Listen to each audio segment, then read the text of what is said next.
The credit card statement swam before my eyes as I sat in my small apartment's kitchen. $300,000. A number so large it seemed almost abstract. My hands trembled as I flipped through page after page of transactions I'd never made. I'm Sarah Mitchell, 26, a third-grade teacher with a modest salary and careful spending habits. Or at least I was careful until my brother Alex decided to help himself to my identity. The first sign something was wrong came when I tried to buy a coffee maker, and my card was declined. Embarrassed, I used cash instead. But that evening, checking my accounts, my blood ran cold. Luxury car payments, high-end electronics, gambling debts, all in my name. "Alex, what did you do?" I whispered into my phone when I called him. "Relax, sis," he drawled, that familiar confidence in his voice that had always charmed our parents. "I had some temporary cash flow issues. I'll pay everything back before the next billing cycle." But I knew better.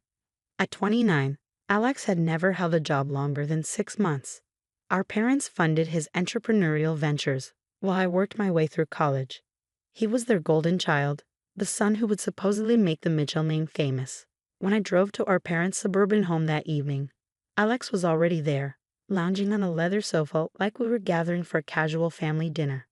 "Mom, Dad," I started, spreading the statements across their glass coffee table. "Look what Alex did."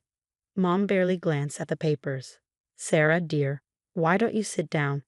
Alex explained everything. "He's just borrowing your excellent credit for a business opportunity."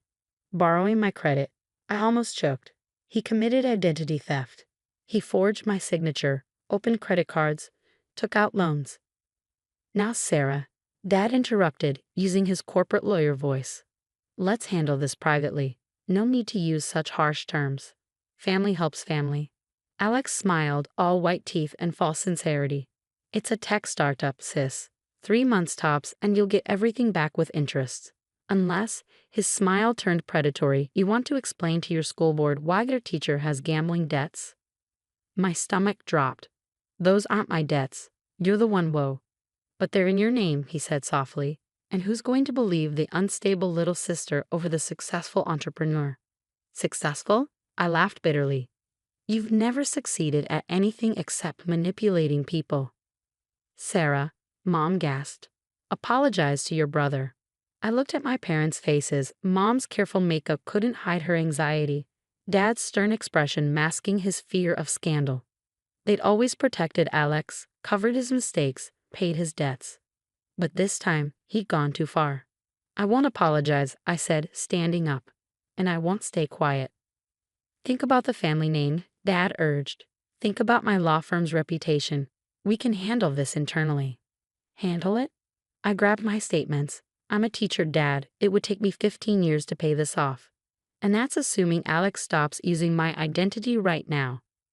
"Which I will," Alex interjected smoothly, "as soon as this deal closes." I turned to leave, but Alex caught my arm. "Don't do anything stupid, sis," he warned quietly. "Remember when you had that anxiety attack in college? One call to the school board about your mental health history." I yanked my arm away, memories flooding back. That anxiety attack had been a reaction to finding my savings emptied by Alex, though I could never prove it. He convinced everyone I was having a breakdown, and our parents had sent me to therapy instead of investigating. But I wasn't that scared college student anymore.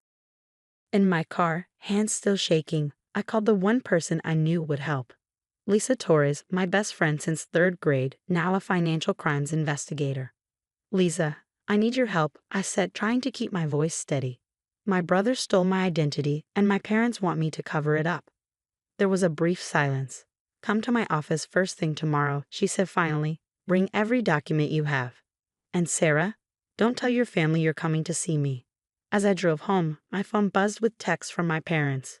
"Mom, please don't do anything rash. Family first." "Dad, we'll help you with the payments. Just keep quiet." "Alex, don't forget, crazy teachers don't keep their jobs." I turned off my phone and parked outside my apartment. Through my window, I could see the stack of students' papers I needed to grade. Papers that would have to wait because my own brother had potentially destroyed my financial future. But as I climbed the stairs to my apartment, a strange calm settled over me. For years, I'd watched Alex charm and manipulate his way out of consequences while our parents enabled him. They created a monster, And now that monster had finally gone too far. Tomorrow, I would walk into Lisa's office with every shred of evidence I had. Tomorrow, I would stop being the quiet, understanding sister. Tomorrow, Alex would learn that some debts can't be paid with charm alone. Lisa's office at the Financial Crimes Division was exactly what you'd expect. Stark, professional, and filled with files. She listened intently as I laid out everything. The fraudulent accounts, the threats, our parents' attempts to silence me. This is more serious than I initially thought, Lisa said, examining the documents. Multiple credit cards, personal loans, even a mortgage application in process. Your brother wasn't just desperate, he was systematic. She pulled up something on her computer. Look at this. The applications were submitted from different locations, using sophisticated IP masking. He knew exactly what he was doing. But how? I asked. Alex can barely operate his own phone without help. Because he's not working alone. Lisa turned her screen towards me. These transactions match the pattern of a known fraud ring we've been tracking. Your brother may have gotten himself, and you, involved in something much bigger. My phone buzzed again. Alex had sent photos of my credit card statements with a message. Would be a shame if these gambling charges became public. Think of your students. I showed Lisa the message. Her expression hardened. That's the final piece we needed, she said, reaching for her desk phone. Blackmail adds another layer to the charges. Before she could dial, my parents burst into her office, Dad leading with his lawyer swagger. This meeting is over, he announced. My daughter is withdrawing any complaints. Lisa stood slowly. Mr. Mitchell, this is a federal investigation office. You can't just walk in here. I'm a partner at Mitchell & Associates. I can walk anywhere. He turned to me. Sarah, let's go. Now. She's 26, not 16, Lisa countered. And we have evidence of multiple federal crimes. Mom stepped forward, tears perfectly staged. Please, we're trying to protect our family. Surely you understand. Protect. Lisa pulled out a file. Like when Alex embezzled from his last 3 employers, or when he scammed his college roommate's parents. Those incidents disappeared very quietly, didn't they, Mr. Mitchell? My parents paled. I hadn't known about those incidents. How did you? Dad started. We've been building a case for months, Lisa revealed. Sarah's complaint just connected the final dots. Your son isn't just stealing from family anymore. He's part of a larger criminal enterprise. As if on cue, 2 federal agents entered the office. We have a warrant to search Alexander Mitchell's residence and business addresses, one announced. Mom collapsed into a chair. This is a mistake. Alex would never. Mrs. Mitchell, Lisa interrupted. Your son opened 15 credit cards in Sarah's name. He forged loan documents, created fake businesses for money laundering, and threatened a schoolteacher with public humiliation. Which part sounds like a mistake? Dad's lawyer mask cracked. I'll make this go away. Whatever the damage is, I'll pay it. It's not about the money anymore, I said, finding my voice. Alex needs to face consequences, real ones, not another family cover-up. You'd send your own brother to prison. Mom gasped. You let your daughter drown in debt. Lisa countered. My phone buzzed again. This time it was a text from an unknown number. Alex says you're causing trouble. Back off, or those gambling debts become very real very fast. Lisa read the message over my shoulder and smiled grimly. And there's the connection to the fraud ring we needed. Your son's business partners just made this much easier for us. Dad reached for his phone, presumably to warn Alex, but one of the agents stopped him. That would be obstruction of justice, Mr. Mitchell. Don't make this worse. I watched my parents' carefully constructed world crumble. All those years of protecting Alex, of dismissing his mistakes, had led to this moment. We have a choice to make, Lisa addressed my parents. Either you step back and let us do our jobs, or you join your son as persons of interest in a federal investigation. Covering up financial crimes is still a crime. Dad's legal training finally kicked in. He put a hand on Mom's shoulder. We need to stop, Helen. We can't fix this one. Mom turned to me, tears now real. We thought we were helping him. Every time we cleaned up his messes, we thought. You taught him he could get away with anything, I finished quietly. And now he has. Lisa nodded to the agents, who left to execute their warrant. Sarah's credit will be restored, she told my parents. The banks will reverse the fraudulent charges once we present our evidence. But Alex and his associates will face serious federal charges. And if you try to interfere, she added, looking directly at my father, your law license won't survive it. As my parents left the office, shoulders slumped in defeat, I felt no triumph. Only relief mixed with sadness for the family we could have been if they'd stopped protecting Alex from his own choices years ago. You okay? Lisa asked softly. I nodded, watching through the window as my parents walked to their car, looking suddenly old and lost. They'll need a good lawyer, I said. Yes, Lisa agreed. But this time, it's not for covering up crimes, it's for facing them. The courtroom was silent as the judge prepared to deliver the verdict.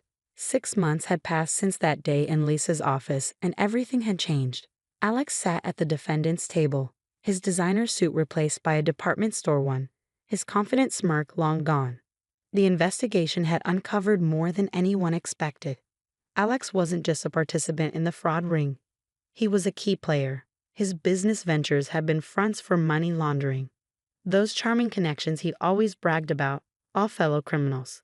In the matter of United States versus Alexander Mitchell and co-defendants, the judge began, this court finds the defendants guilty on all counts of identity theft, wire fraud, money laundering, and criminal conspiracy. Mom stifled a sob beside me. Dad sat rigid, his face a mask of professional detachment. They'd finally stopped trying to fix things for Alex when the FBI found evidence that he'd been stealing from their accounts too. The defendant showed a pattern of escalating criminal behavior, the judge continued. The systematic abuse of his sister's identity is particularly troubling as of the subsequent attempts at blackmail and intimidation. Alex turned slightly, trying to catch my eye. I looked straight ahead. The court sentences Alexander Mitchell to 8 years in federal prison, followed by 5 years of supervised release. He is ordered to pay restitution to all victims, starting with the complete restoration of Sarah Mitchell's credit and financial standing. It was over. The nightmare that had consumed my life for the past 6 months, and in many ways for years before that, was finally ending. Outside the courthouse, reporters gathered for statements. Dad had hired a PR firm to handle the scandal's impact on his law firm, but the damage was done. Half his partners had left, taking their clients with them. Sarah, Mom caught my arm as I turned to leave. Please, can we talk? We found a quiet coffee shop nearby. Mom looked older now, the carefully maintained facade of the perfect family matriarch cracked beyond repair. I've been seeing a therapist, she said, stirring her untouched coffee. She's helping me understand how I failed both of you. Both of us. We protected Alex from everything, even himself. But we also failed you by never protecting you from him. She pulled out an old photo from her purse. Me at my college graduation, the day my savings disappeared. We should have believed you then. Yes, you should have, I agreed quietly. Your father and I are selling the house, she continued. Most of it will go to helping Alex's other victims, but we want to give you your share now. It won't make up for everything, but... Keep it, I interrupted. Use it to get counseling for Alex. Real counseling this time, not just another cover-up. You're a better person than we deserved, she whispered. Lisa was waiting outside when I left the coffee shop. She'd been promoted after the case, her investigation having uncovered one of the largest fraud rings in the state. The other victims are filing a class action lawsuit against the ring's assets, she informed me as we walked. You should join them. I shook my head. I just want to move forward. Speaking of moving forward, she smiled. Remember that financial literacy program you wanted to start at your school? The FBI's Victim Advocacy Department is interested in funding it. They think your story could help other people protect themselves. For the first time in months, I felt a spark of excitement. Really? You turned your nightmare into something positive, Sarah. Not many people could do that. That evening, I sat in my new apartment, a secure building this time, with better locks and security cameras, and opened my laptop. A blank document stared back at me as I began to type. Dear future students, sometimes the people who can hurt us most are the ones closest to us. But that doesn't mean we have to let them. My phone buzzed with a text from Dad. Proud of you today. Not for testifying, but for standing up for yourself. I'm sorry it took this for me to see your strength. Another text followed from Mom. Family dinner next Sunday. Just us three. We need to learn how to be a family again. I thought about it for a long moment. The last family dinner had started this whole nightmare. But maybe, just maybe, we could build something new from the ashes of our old family dynamic. Yes, I texted back. But I choose the restaurant, and we're all paying our own bills.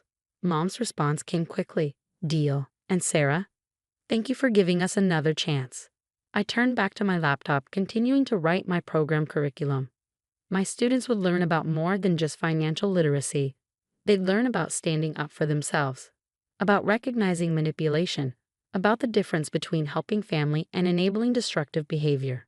Sometimes the hardest lessons come from our own experience. But as I wrote, I realized that my story wasn't just about fraud or family betrayal. It was about finding the strength to stand up for what's right, even when it costs you everything you thought you needed.